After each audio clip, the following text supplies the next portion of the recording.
City of mine, how I love the city of mine. It never gets me down, city of mine. I can't take it no more. I can't pay my bills. I can't pay the lights. I can't pay the water. Oh, somebody help me. Stop that chatter. Stop it. Stop. Somebody help me.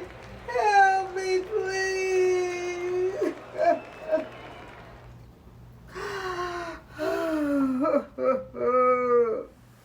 Welcome back, welcome back, welcome back. I told you I was coming back. I always come back. And thank all of you that have subscribed and the ones that's looking at me.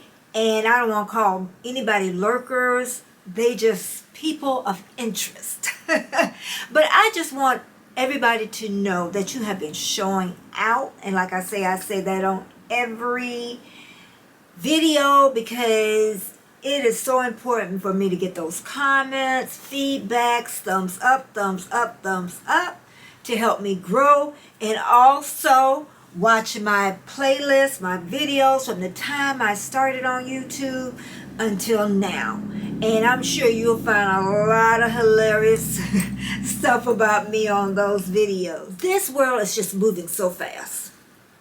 You know, I talked about that before. It just moves so fast and we don't know how to get off to calm ourselves down.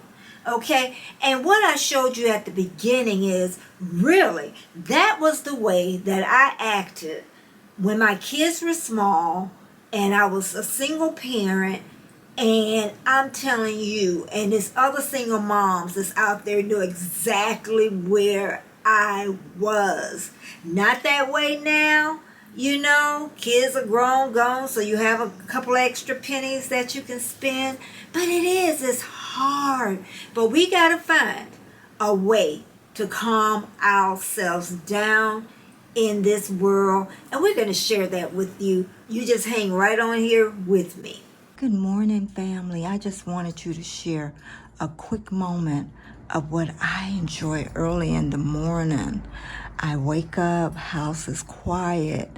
I get my cup of coffee, get the dog up, take him out, and enjoy this great fireplace crackling. And then I journal a little bit. And guess who I got by me? Oh, I just wanted to share that and show you that you can have a blessed, quiet moment, have a fireplace even when you don't actually have one.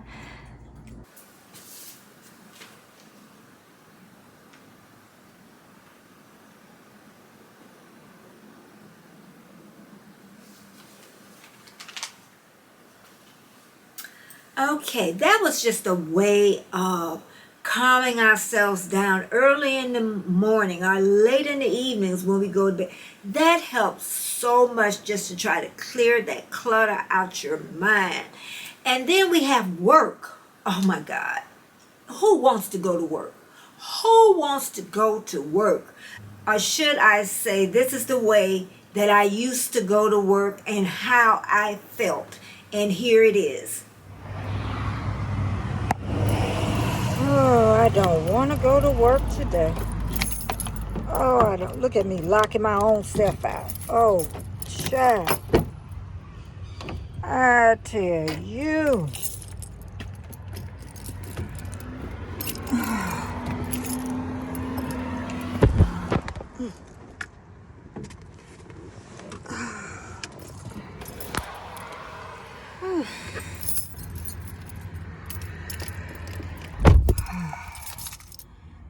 Well, I know I can't drive with y'all. So once I get to work, I'm going to come back on here just before I go in.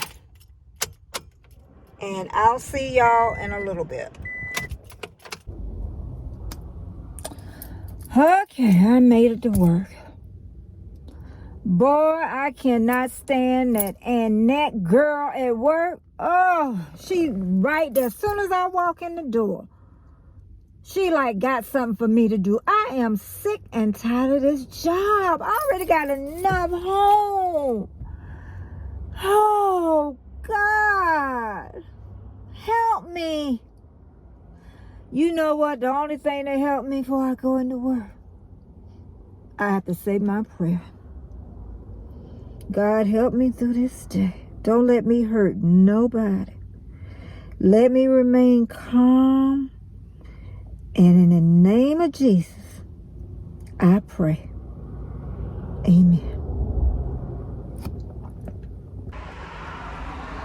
I just made it home from work. I tell you, I don't know what my husband gonna be talking about when I get in this house.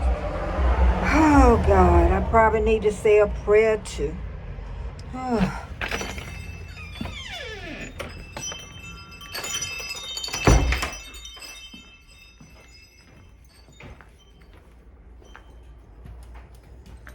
Okay, now that was how I felt about going to work. And I did learn a way to calm myself down before I went into work. And I would really clear out my mind. And once I got to work in the parking lot, you say a little prayer or whatever you do to calm yourself down. Then the first thing I would walk in was saying, "Good morning, everybody. We are going to have a great day." Some people liked it, some people didn't. But it made me feel so good, and it made my day a lot better. So sometimes the end of our day, I always tell everybody, get everything organized for the next day. When you wake up in the morning, try to have your little quiet time, even if it's just a cup of coffee. And then, just try to put yourself in a great mood when you go off to work. Now, when we come home from work, sometimes that can be just as hard because you don't know what you're going to find when you get in the house. Because you left all those problems when you left the house to go to work or wherever you were going, okay? And you just want to get away from a chaotic life, and you want your home to be that sanctuary. And it really can be. Another thing besides the family, I always say it's electronics.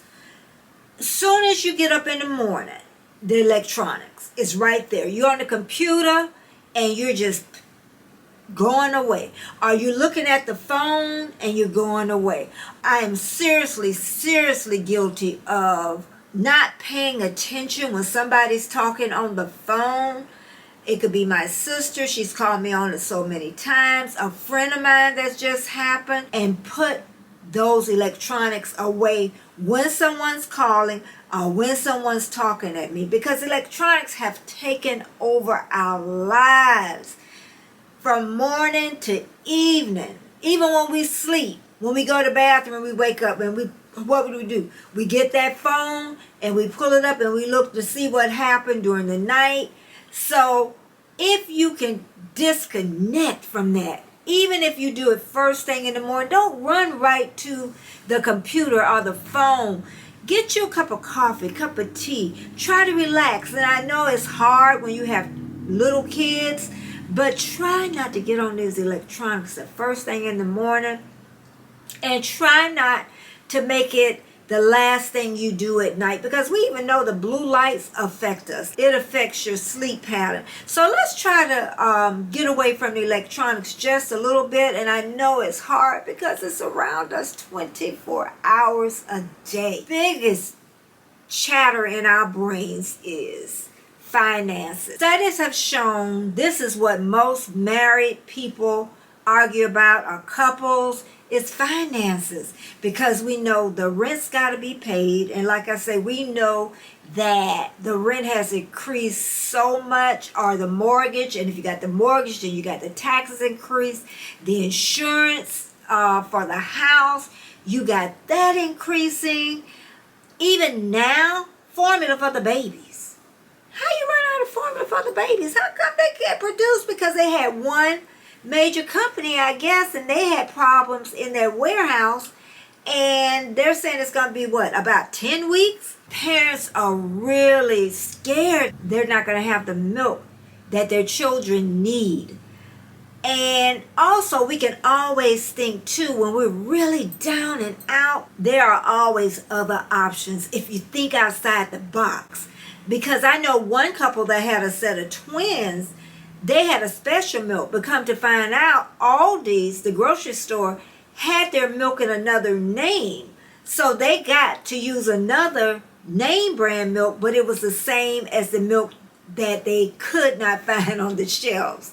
So always think there's other ways of when you have a problem in your life. But in the ending, what I want to say, things always have a way of working out. And I wished I would have known that when I was younger, when I was worrying if the lights was going to get paid, if the water was going to pay, or if the water was going to get paid. It always worked out. My lights, my water, my phone was never cut off because I always worked hard and I always made plans to pay those bills at first. So sit down and plan it out if you can and make a budget. But again, I just wanted to talk about that a little bit because I know we all got that chitter chatter in our head, but we can find a way to calm down in this chaotic world. And again, I am Betty J. Gathers, daughter of Jean Grey. Thumbs up, thumbs up, thumbs up. And please watch my other videos. And you know what? I will see you later. And also, I will see you again. Don't take it personal. I ain't lying. I ain't hiding. I've been grinding, multiplying. I've been trying to get my weight up, staying